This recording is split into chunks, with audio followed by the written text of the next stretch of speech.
Hi friends, எல்லாருக்கும் வணக்கம். மகாநதி சீரியல்ல நாளைக்கு எபிசோட்ல என்ன நடக்க போகுது அப்படின்னாங்க இந்த வீடியோல பார்க்க போறோம். விஜய் வந்து கியூர் ஆயிட்டாரு அண்ட் காவேரியும் கியூர் ஆயிடுறாங்க. அப்போ அவங்க வந்துட்டு சரியாகி அவங்கள வீட்டுக்கு கூட்டிட்டு வராங்க. வீட்டுக்கு வந்த உடனே இது யார் வீடு அப்படின்னு சொல்லிட்டு காவேரி கேட்கறாங்க. இவங்கெல்லாம் யாரு அப்படின்னு சொல்லிட்டு அவங்க அம்மா கிட்ட கேட்கறாங்க. அதாவது விஜய் வீட்டு ஆட்களை. அவங்க நமக்கு தெரிஞ்சவங்க தான், உனக்கு ட்ரீட்மெண்ட் பார்த்தனால இங்க இருந்தோம் அப்படின்னு சொல்றாங்க. சரி ஓகே அப்படின்னு சொல்லிட்டு அவங்க உள்ள ரூமுக்கு போயிடுறாங்க. இதுக்கிடையில காவேரியோட அம்மா அப்புறம் அவங்க அக்கா எல்லாருமே நாங்க ஒரே ஒரு டைம் குழந்தைய பாத்துக்கிறோம் அப்படின்னு சொல்றாங்க. சரி பாத்துக்கங்க அப்படின்னு சொல்லிடுறாங்க. அவங்களும் போயிட்டு பார்த்துட்டு குழந்தைய பார்த்து முத்தமெல்லாம் கொடுத்துட்டு ஓகே நீ எங்களோட இருக்கிறது கொடுத்து வைக்கல அப்படின்னு சொல்லிட்டு குழந்தைய கொடுத்துட்டு வந்துடுறாங்க. அதுக்கப்புறமா கிளம்பலாமா அப்படின்னு சொல்லிட்டு காவேரி கிளம்புறாங்க. அப்ப சாரதா வந்துட்டு அதுக்கு முன்னாடியே பேசுறாங்க. விஜய் நல்லா இருக்காரா, விஜய் வந்துட்டு நாங்க வந்து பார்க்கவா அப்படின்னு சொல்லி கேட்கறாங்க. இல்ல இல்ல அவன் வென்டிலேட்டர்ல இருந்து எடுத்தா முடிஞ்சு அவர் இறந்துருவாரு அப்படிங்கிற மாதிரி சொல்றாங்க.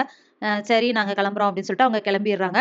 அதுக்கப்புறமா வந்துட்டு விஜய் போய் பாக்குறாங்க ஹாஸ்பிட்டல்ல. விஜய் நல்லாவே கியூர் ஆயிட்டு இருக்காரு.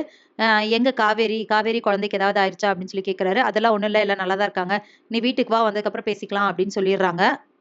இதுக்கு இடையில காவேரியை வந்துட்டு கொடைக்கானல் கூட்டிட்டு போயிட்டு இருக்காங்க. அப்போ அவங்க கேக்குறாங்க, அக்காக்கு எப்ப கல்யாணம் ஆச்சு, எப்ப குழந்தை பிறந்துச்சு, எனக்கு எதுவுமே ஞாபகம் இல்லையே அப்படின்னு சொல்றாங்க. இல்ல அதான் ஆக்சிடென்ட்ல சின்ன சின்ன விஷயம் மறந்துரும்ல அது அப்படின்னு டாக்டர் சொன்னாங்க தானேன்ட்டு நிவின் சொல்றாங்க. சின்ன சின்ன விஷயம் மறந்தா பரவாயில்ல, இவ்வளவு பெரிய விஷயம்லாம் மறந்துருச்சு அப்படின்னு சொல்லிட்டு யோசிக்கிறாங்க. இல்ல வேற ஏதாவது முக்கியமான விஷயத்த நான் மறந்துட்டேனா அப்படின்னு கேக்குறாங்க.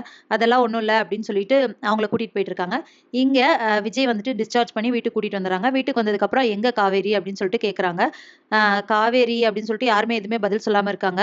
அப்போ என்னாச்சு யாராவது சொல்லுங்க அப்படின்னு சொல்லும்போது காவேரி வந்து இறந்துட்டா அப்படின்னு சொல்லிடுறாங்க. அப்ப விஜய் பெரிய ஷாக்கு, என்னது காவேரி இறந்துட்டாளா அப்படின்னு சொல்லிட்டு ஆமா அப்படின்னு சொல்லிடுறாங்க. அப்போ காவேரி இல்லாம நான் எப்படி இருப்பேன் அப்படிங்கிற மாதிரி ரொம்ப ஃபீல் பண்ணி அழுதுட்டு இருக்காரு.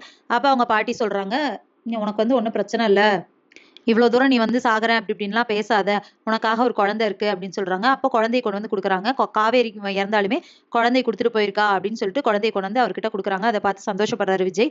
ஆனா காவேரி இறந்துட்டாங்க அப்படிங்கறத தாங்கிக்க முடியல. ஆனா குழந்தைக்காகவாவது நம்ம இருக்கணும் அப்படின்னு நினைக்கிறாரு. சோ இதுக்கப்புறம் என்ன நடக்க போகுது, இந்த உண்மை வந்துட்டு காவேரி சாகல உயிரோட தான் இருக்காங்க அப்படின்னு விஜய்க்கோ அல்லது விஜய் ஃபேமிலிக்கு வந்துட்டு விஜய் இறக்கல அவரும் நல்லா தான் இருக்காரு அப்படிங்கிற உண்மை அவங்களுக்கோ தெரிஞ்சா என்ன ஆகும் அப்படிங்கறத இனி வர்ற வீடியோல ஒன்னொன்னா பார்க்கலாம் ஃப்ரெண்ட்ஸ். அது வரைக்கும் வெயிட் பண்ணுங்க. நன்றி, வணக்கம்.